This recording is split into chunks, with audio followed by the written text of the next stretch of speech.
Hello বন্ধুরা, আমরা এখন দাঁড়িয়ে রয়েছি মাধপুর মনসা মন্দিরের বাইরে।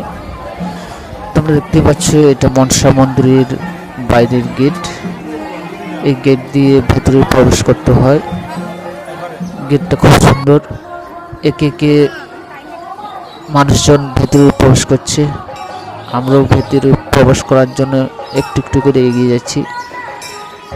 আর একে একে ভক্তবৃন্দ ঢুকছে, আমরাও এগোচ্ছি। এখানে হচ্ছে জল রাখা আছে দুপাশে ট্যাবে, এখানে পা ধুয়ে ভেতরে প্রবেশ করতে হয়। আমরাও পা ধুয়ে ভেতরে প্রবেশ করছি। আর গেটের উপরে একটা ঘন্টি আছে, সেটা বাজিয়ে মাকে জানাতে হয়, আর বাজিয়ে ভেতরে প্রবেশ করতে হয়। আমরাও ভেতরে প্রবেশ করে গিয়েছি।